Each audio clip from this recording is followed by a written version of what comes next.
pessoal, estamos começando mais uma aula de História. Eu sou o professor João Paulo e essa aula é destinada às turmas do terceiro ano A e B da Escola Elze Lima Verde Montenegro. A partir de agora, nós vamos começar a estudar um conteúdo chamado Filhos Ilustres de Iguatu. E o primeiro filho ilustre do nosso município que nós vamos estudar é o maestro Eleazar de Carvalho. A partir de agora, vamos conhecer um pouco da sua vida e da sua obra. Eleazar II Afonso de Carvalho nasceu na cidade de Iguatu, interior do estado do Ceará, em 28 de junho de 1912. O nome completo dele era esse porque ele teve um irmão que também era chamado Eleazar de Carvalho. Com a morte desse irmão, os pais resolveram o homenagear, o denominando de Eleazar II. Essa aqui é uma foto dele, ainda criança. Anos depois, juntamente com seus pais, Manuel Afonso de Carvalho e Dalila Mendonça, passou a residir na capital do estado, Fortaleza. Aqui nós temos fotos dos pais de Eleazar de Carvalho. O pai dele, Manuel Afonso de Carvalho, era capitão do exército, capitão Afonso, e a sua mãe, dona de casa, Dalila Mendonça. A mãe dele era descendente de indígenas. Aos 11 anos, foi mandado para a Marinha por seu pai. Lá, aprendeu a tocar tuba na banda do Batalhão Naval. Nós podemos observar duas imagens. Nessa imagem aqui, está representado o recorte da banda do Batalhão Naval. Essa é uma foto real. E aqui, em destaque, Eleazar de Carvalho, quando ingressou na Marinha. Essa outra foto é ilustrativa. Eu trouxe apenas para mostrar o instrumento que ele aprendeu a tocar na banda do Batalhão Naval, que foi a tuba.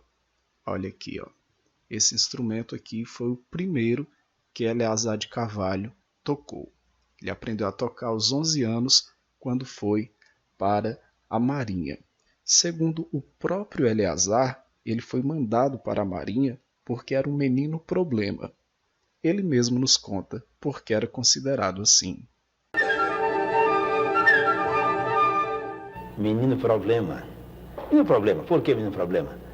Porque os rapazes que estudavam no grupo escolar, isto é, os garotos, nós tínhamos as nossas brigas normais de escola e eu andava sempre brigando com os rapazes. E, uma ocasião lá, meu pai não ficou mais contente com esse tipo de briga e então me levou para a Marinha. Marinha naquela época era escola correcional. Era uma escola que reeducava os jovens. E então foi por aí que eu fui para a Marinha, para ser reeducado. Uma educação mais precisa, uma disciplina mais também precisa, mas onde eu me habituei a obedecer, para aprender a mandar, que é o que eu faço hoje, mandar nos músicos. Esse hábito então foi da Marinha. Muito boa a Marinha. Me regozijo bem de ter passado pela Marinha. Quando eu fui para a Marinha, sentado na minha mesa de comida, chamada o rancho, a mesa ao lado, a comida era melhor. Então eu pergunto a uma coisa, por que ali aquela comida é melhor? Ele disse, porque ali são os rapazes da banda, são os músicos. Tem que comer ovos para não ficar tuberculoso. Soprar. Eu disse, o que eu estou fazendo nessa mesa aqui que não estou naquela, comendo melhor? Então fui ao mestre e disse, mestre Lisboa, chamasse Lisboa, mestre Lisboa. Mas então em 1926, disse, mestre Lisboa, eu quero entrar para a banda. Ele disse, você sabe tocar? Eu disse, não sei tocar. Qual é o instrumento que você quer tocar? Só tem um aqui disponível. Qual é? Aquele grande ali, a tuba. Ele disse, eu aceito, mestre Lisboa. Então o mestre Lisboa me deu a tuba. Entrei para a banda e passei para outra mesa onde se comia melhor. Então foi por guludice que eu fui ser músico. Como nós podemos observar no próprio relato de Eleazar de Carvalho, ele foi para a Marinha porque brigava muito com seus colegas na escola e o seu pai não gostava daquela situação, então resolveu matriculá-lo em um local que pudesse lhe reeducar com uma disciplina mais rígida. Assim, ele foi para a Marinha e lá começou a sua brilhante história na música. Em 1928, querendo aperfeiçoar seus conhecimentos musicais, Eleazar de Carvalho conseguiu uma transferência para a cidade do Rio de Janeiro, na época a capital da República. Lá, inicialmente, atuou como tubista na banda do Batalhão Naval. Aqui nós podemos observar uma foto dele, um pouco maior, quando ele foi para o Rio de Janeiro. Na época, o Rio de Janeiro era a capital do Brasil. Hoje, a capital do nosso país é Brasília, mas em 1928 era o Rio de Janeiro. E por que Eleazar resolveu sair de Fortaleza para o Rio de Janeiro? Para aprender mais, para aperfeiçoar seus conhecimentos musicais. Então, na trajetória do nosso personagem de hoje, nós observamos que ele nasceu em Iguatu, aos 11 anos foi para Fortaleza e depois, em 1928, para o Rio de Janeiro. No fim dos anos 1930, Eleazar decidiu deixar a Marinha. Trabalhou em vários lugares para sobreviver. Suas principais atividades foram a de regente da orquestra e coro do Cassino da Urca e músico na orquestra do Teatro Municipal do Rio de Janeiro. Aqui nós observamos Eleazar de Carvalho no tempo que trabalhava no Cassino da Urca, no Rio de Janeiro. Nessa época, ele já havia saído da Marinha. Deixou a Marinha no fim dos anos 1930. Teve sua primeira ópera, O Descobrimento do Brasil, lançada no Teatro Municipal do Rio de Janeiro em 1939, recebendo no ano seguinte o diploma de maestro. Então, a primeira ópera de Eleazar de Carvalho foi O Descobrimento do Brasil. Ele recebeu o diploma de maestro em 1940. Veja só, aqui no nosso slide, diz que a ópera dele foi lançada em 1939 e no ano seguinte, ou seja, em 1940, ele recebeu o diploma de maestro. Foi aí que nasceu o maestro Eleazar de Carvalho. Em 1940, Eleazar tornou-se regente e assistente da recém-criada Orquestra Sinfônica Brasileira, no Rio de Janeiro. Nós falamos muito de orquestra, de maestro, mas para que você possa entender um pouco melhor, eu vou explicar de maneira resumida o que esses termos significam. Orquestra é um conjunto de músicos que interpretam músicas através de instrumentos, como violinos, violoncelos, violas, flautas, trompete, trombone, xilofone.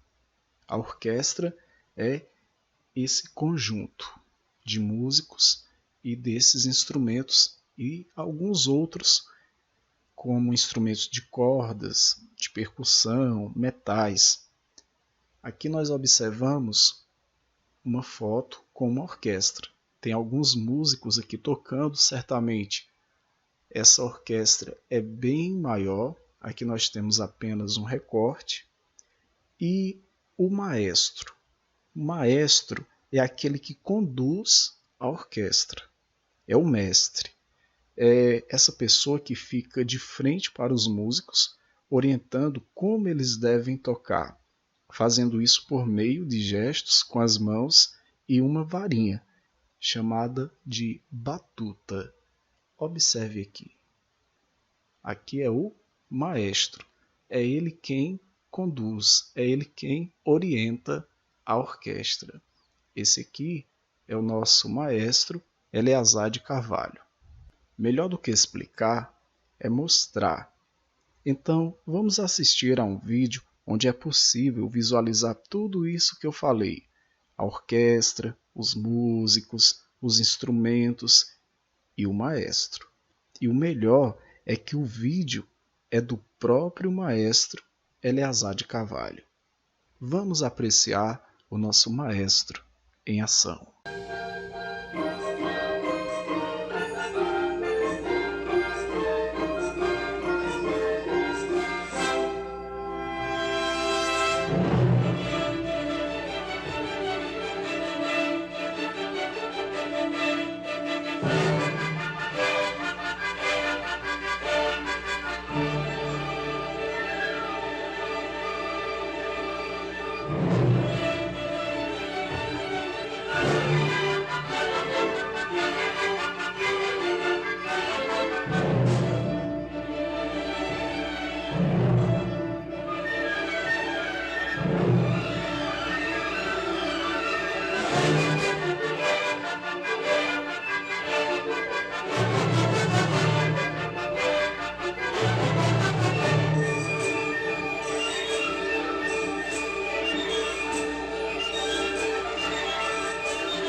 Depois desse belíssimo espetáculo musical, vamos dar continuidade à nossa aula conhecendo um pouco mais sobre a vida e a obra de Eleazar de Carvalho.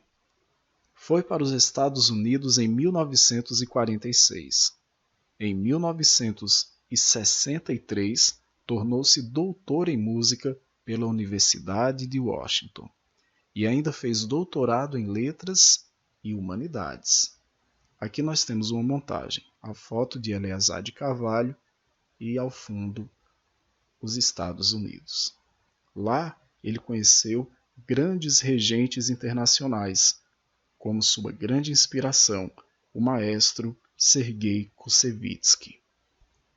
Eu disse regentes porque é um termo pelo qual os maestros também são conhecidos. Então, tanto a gente pode dizer maestro, por exemplo, maestro Eleazar de Carvalho, como o regente Eleazar de Carvalho.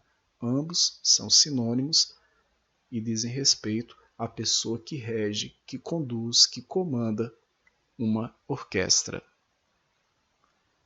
Eleazar de Carvalho regeu algumas das maiores orquestras do mundo, como a de Boston, Paris, Filadélfia, Nova York, Berlim, Israel, e foi o único brasileiro a reger a Filarmônica de Viena.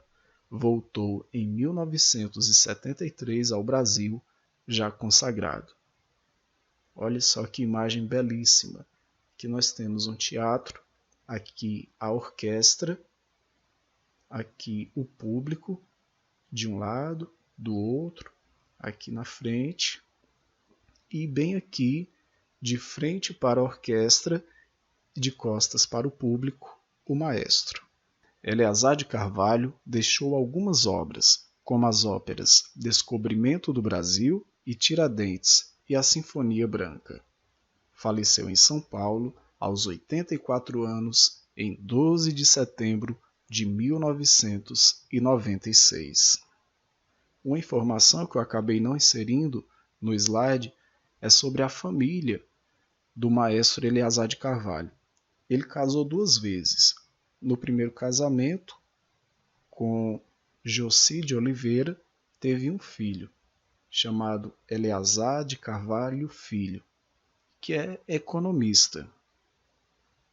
No segundo casamento, com Sônia Muniz, teve mais um filho que ele aproveitou para homenagear o grande maestro que o inspirou na sua carreira, o maestro Sergei Koussevitzky. Portanto, ele deu o nome ao seu filho, fruto da união com a Sônia Muniz, de Sergei Eleazar de Carvalho. Esse segundo filho seguiu os passos do pai e hoje também é maestro.